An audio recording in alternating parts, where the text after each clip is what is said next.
Bagaimana sih dia melihat Tuhan? Apakah dia melihat Tuhan sosok yang menuntut, menyeramkan, punya Mm-mm. standar tinggi, Mm-mm. sehingga kalau dia nggak ke gereja, dia akan dapat sial. Tuh, pendeta bilang apa itu dengerin, gitu. Itu paling sering tuh Bu Anita. Tuh dengerin. Jadi anak tuh merasa bahwa ini saya dituduh banget gitu ya. Kita masih bicara bersama Ibu Anita Syirya Gunadi ya. Hmm. Lantas apa tolak ukurnya Bu? Keberhasilan kita mendidik anak kita di dalam soal rohani. Apakah hari Minggu langsung dia bangun mandi siap ke gereja atau pas diajak doa Atau enggak dari perkataannya males. selalu memperkatakan firman Tuhan. Luar biasa, luar biasa. Mama ingat jangan mencuri. Luar biasa. Atau kayak gimana? Ketika mamanya sedih gitu ya, rancangan Tuhan penuh dengan damai sejahtera dan penuh harapan. Mam. Wih, ini langsung kaget mamanya. Ini anaknya siapa nih? Kok bisa begini nih? Atau apa Bu tolak ukurnya? Mm, mm, mm. Oke. Eh, Tolak ukurnya ya, kalau saya jadi teringat Mm-mm. tuh di Ulangan 6 ayat 7 ya, haruslah engkau mengajarkannya berulang-ulang kepada anakmu dan membicarakannya apabila engkau duduk di rumahmu, apabila engkau sedang dalam perjalanan, Wow. apabila engkau berbaring, dan apabila engkau bangun.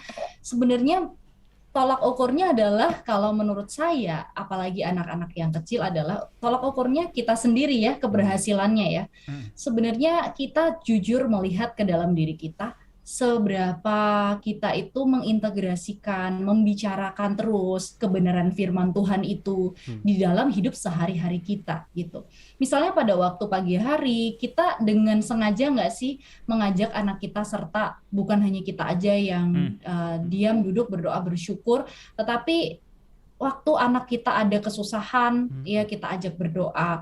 Waktu apa kita ajarkan firman Tuhan itu enggak gitu, seperti di Ulangan 6 ayat 7 ini gitu. Kita Wow. terus enggak membicarakannya itu setiap waktu tuh kita integrasikan enggak gitu. Hmm. Hmm. Jadi tolak ukurnya sebenarnya berhasil nggak berhasil bukan seperti target gitu ya, Iya, iya. bulan ini berapa itu goal atau apa gitu ya, tetapi sebenarnya diri kita sendiri dulu nih. Apakah ya kita lihat sudahkah kita gitu ya mengajarkan itu terus-menerus seperti yang Ulangan 6 ayat 7 katakan. Itu Hmm. satu ya. Iya. Kemudian tolak ukur yang kita mau lihat sebenarnya pada diri anak dong Bu, itu kan Hmm. ya klise banget ya, orang tuanya mengupayakan yang terbaik Iya. Hmm. ya.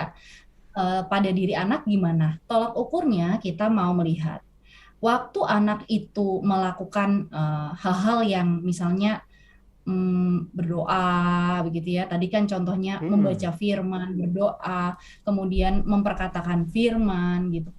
Nyanyi lagu puji-pujian. Apakah itu mereka benar-benar eh, waktu ke gereja juga mereka melakukannya dengan terpaksa Hmm. dari luar gitu ya, dorongannya itu, atau dari dalam diri mereka sendiri mereka Ya. punya motivasi itu dari hati mereka sendiri gitu. Hmm. Hmm. Ya, kemudian kita perlu cek dong motivasinya apa ya. Kadang orang rajin banget ke gereja, misalnya teenager, remaja-remaja, Iya. rajin ke gereja. Iya. Kok bisa? Iya nih Kak, soalnya ada gebetannya di sana misalnya gitu.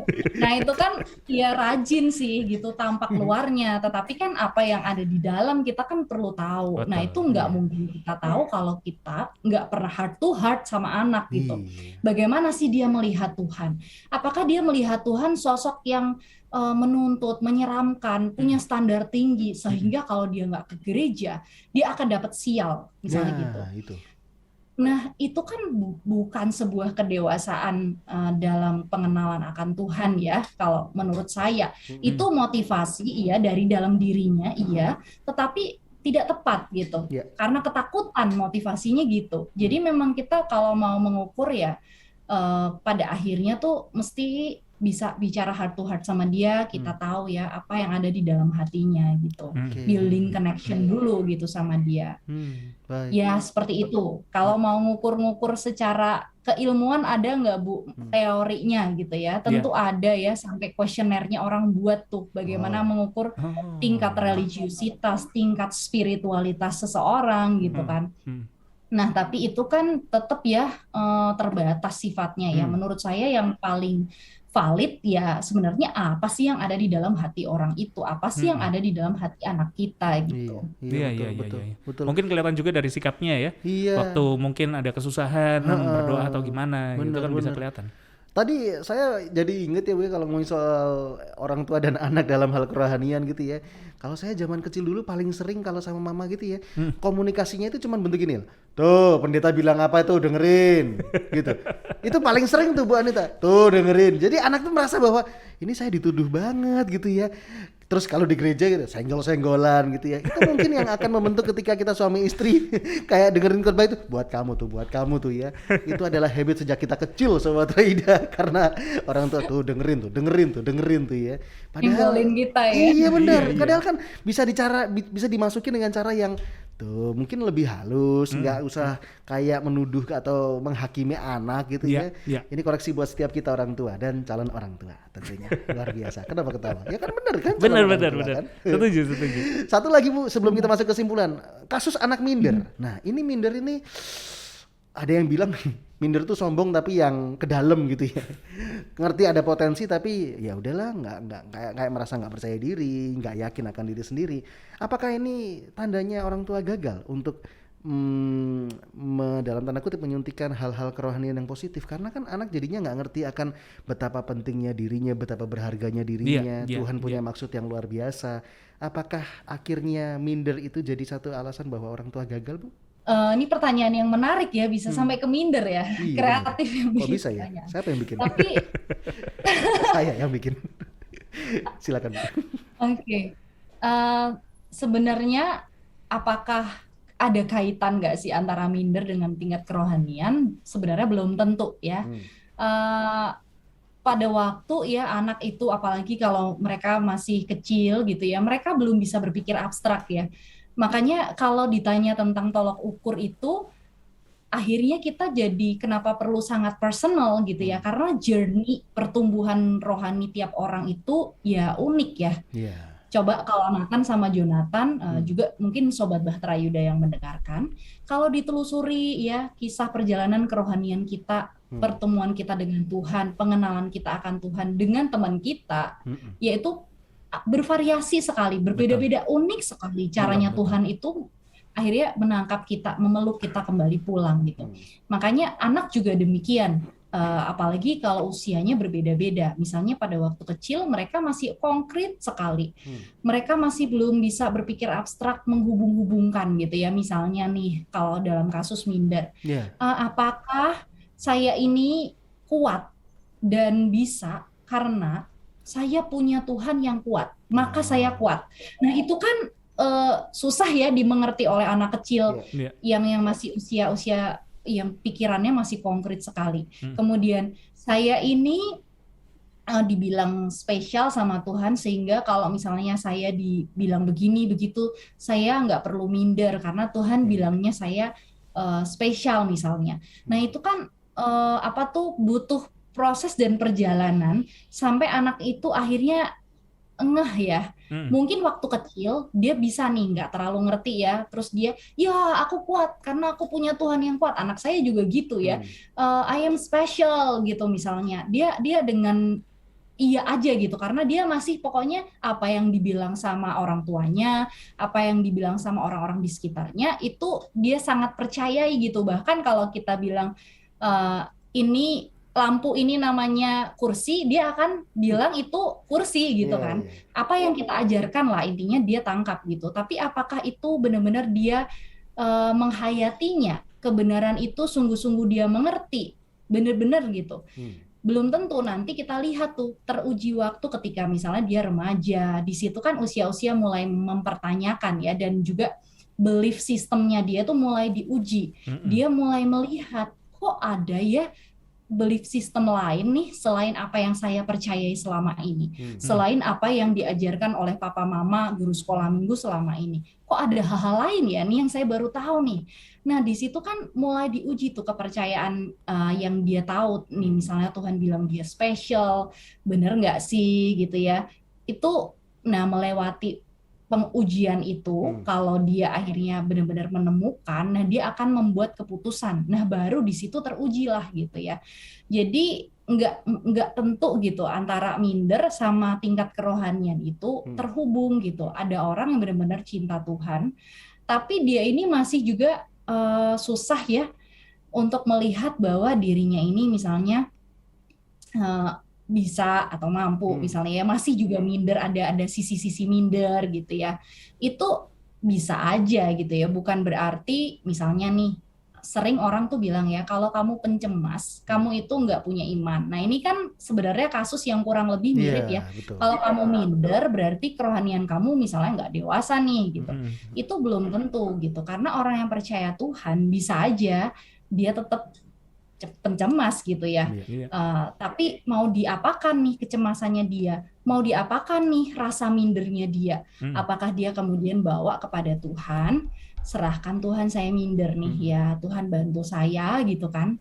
Tapi kan rasa minder itu tetap ada, tetap dia alami gitu. Iya. Tapi yang lebih menggambarkan, menunjukkan kedewasaan kerohaniannya dia adalah sebenarnya dia apakan keminderannya ini Nah, itu dia. bersama-sama dengan Tuhan Iya, gitu. betul, betul. Nah, Banyak di faktor situ ya. sebenarnya. Banyak faktor Sobat Reida, jadi ya minder, persoalan orang tua juga yang harus diatasi gitu ya. Dan upayakanlah supaya anak bisa ngerti nih, ini mindernya mau dikemanain gitu ya, mau dibawa kemana gitu Sobat Reida. Kita masih bicara tentang tolak ukur perkembangan rohani si anak. Semoga obrolan kita selama seminggu ini boleh Ya. mencerahkan kita semua gitu ya. Betul. Dan intinya adalah orang tua ambil peran yang penting juga. Sangat penting, Karena betul. waktu bersama orang tua itu banyak sekali. Jangan sampai anak akhirnya nggak mau sama orang tua, nggak mau ngobrol, nggak mau betah gitu ya. Akhirnya larinya kemana? Ya ke gadget. Dan Kemana di gadget lagi? kita semua tahu. Iya, benar. Semua hal bisa didapatkan di sana. Kadang-kadang deh ya Sobat Reida, kalau misalnya anak punya Instagram, cek search-nya. Nah, search-nya di Instagram tuh menggambarkan anak ini lagi senang apa gitu loh, ya kan? Kalau misalnya kita pengen tahu ini anak saya mau kemana sih, nah itu tipsnya. Saya kan ngerti ya soal search gitu ya. Jadi kalau anak lagi cari apa, itu akan muncul tuh di search-nya. Jadi silakan dipelajari Sobat Reida. Kesimpulan kalau gitu Bu Anita, tingkat kerohanian anak gimana cara ngukurnya? Silakan Bu Anita. Oke, memang untuk kita tahu sejauh mana anak kita bertumbuh, kita perlu heart to heart bicara dengan mereka ya. Di sisi lain, sebenarnya firman Tuhan katakan ajarkan. Kita lakukan aja bagian kita ya. Saya percaya Tuhan kok yang menumbuhkan di dalam diri mereka ya. Kadang-kadang kita tidak tahu, kita tidak sangka-sangka, ternyata benih yang kita tabur itu bertumbuh. Jadi daripada kita pusing, fokus pada kerohanian anak saya ini setinggi apa, saya mau dia setinggi apa, seperti apa gitu ya. Daripada pusing-pusing terus memikirkan hal itu sampai akhirnya kita sendiri pressure ya. Oh anak saya kok belum begini, diajak ke gereja masih males, diajak sekolah minggu masih aja banyak tingkahnya, misalnya kalau yang kecil-kecil diajak berdoa juga belum bisa fokus misalnya gitu ya. Daripada akhirnya kita beban terus ya, kok nggak bisa begini, kok nggak bisa begitu sesuai dengan standar yang kita pikirkan sendiri, mendingan kita taat aja sama Tuhan, tugas kita menabur gitu. Nanti Tuhan kok yang kasih pertumbuhan ya, kita tabur aja terus tuh benih firman gitu.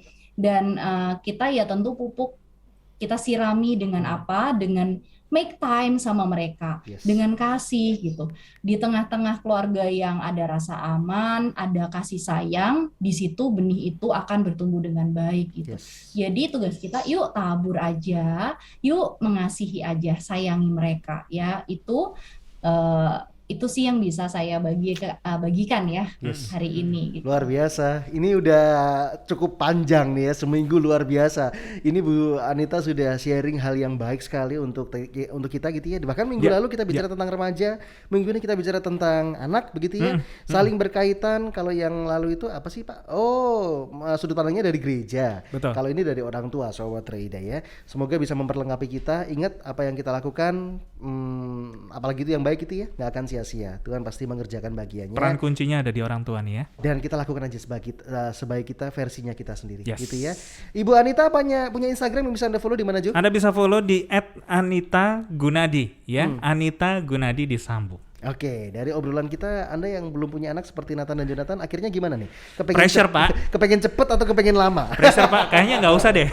Kok nggak usah? Gimana Bu Anita ini? Nanti ada. Tanggung jawabnya berat deh. Nggak usah Bu katanya Bu. Gimana sih Bu? Nggak ya, jangan ya. Ntar kalau Tuhan kasih nggak usah tuh. Enggak lah. Enggak lah ya. Enggak, dijalani aja.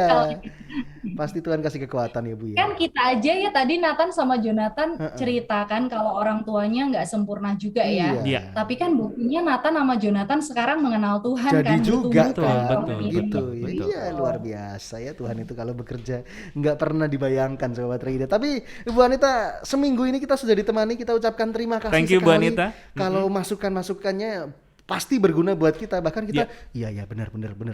Semoga juga buat para pendengar yang dengerin sungguh-sungguh bisa dapetin poinnya dan bisa dipraktekin. Doa kami Ibu Anita sekeluarga sehat selalu dan segala pelayanan, pekerjaan, rumah tangga Ibu Anita bisa sukses dan luar biasa. Amin. Kita ketemu di kesempatan yang mendatang boleh ya Ibu Anita untuk ngobrolin tentang parenting dan lain sebagainya. Sure. Yes, terima kasih. Thank you, Bu Anita. Makasih Ibu Anita. Tuhan Yesus memberkati. Tuhan berkati. Terima kasih, Tuhan Yesus berkati Nathan, Jonathan, dan juga Sobat Bahtera Yuda. You are listening to pujian terbaik yang memberkati 96.4 Bahtera Yuda FM. The sound of faith, hope, and love.